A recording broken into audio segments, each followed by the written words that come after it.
Adams Grimble interview. Take 3.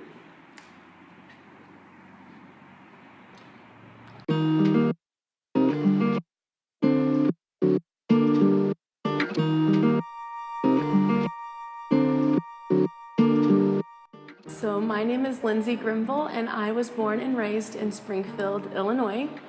I grew up going to Calvary Academy, where I began singing and doing their musical productions. At the 5th grade, I actually got my first solo, and I was hooked.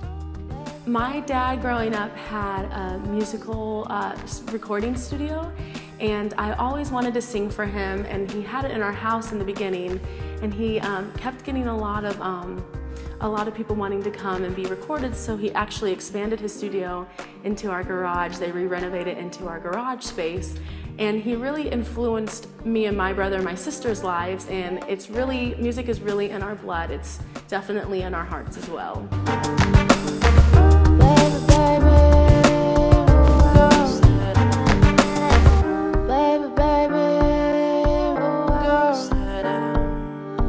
One of the lessons I learned fast was that I have to keep auditioning even if I did not get a role that I wanted.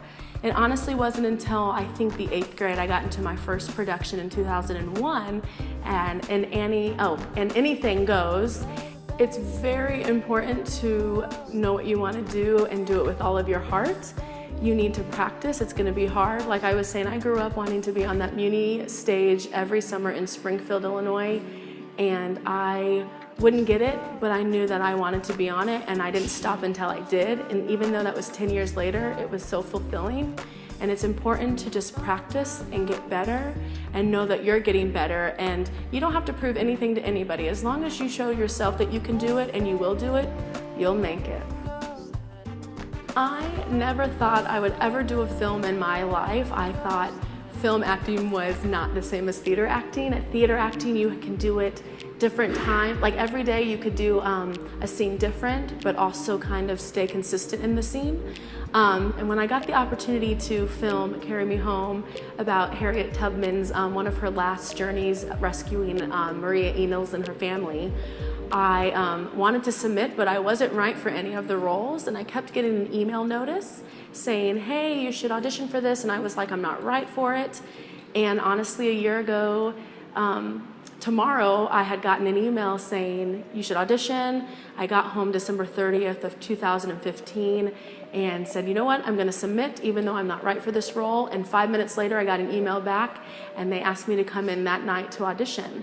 And then the next day was New Year's Eve. I had gotten the role, and by the first week of January, we began filming around Pennsylvania and Maryland.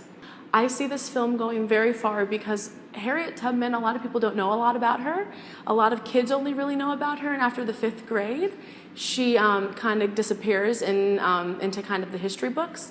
But we bring that side out, and we want people to know her true story and know that she was a prophetic woman who loved the Lord, who expected miracles, and they happened, and how she was brave and strong and would not accept no for an answer.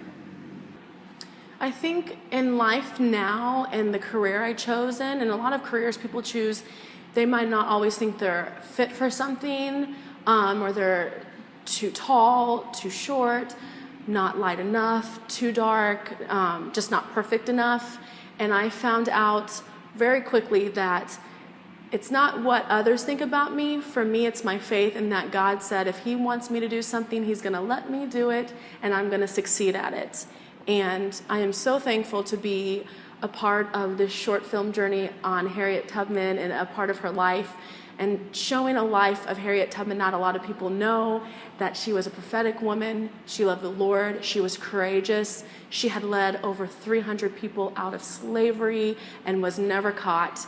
And I want to make sure that her story is told, and told loudly, because I need people to know what kind of a woman she was, and she was extraordinary. I think in a time like this, I feel it's important to be able to speak out, and speak out knowledgeably, but also speak out in a way that people can hear your heart.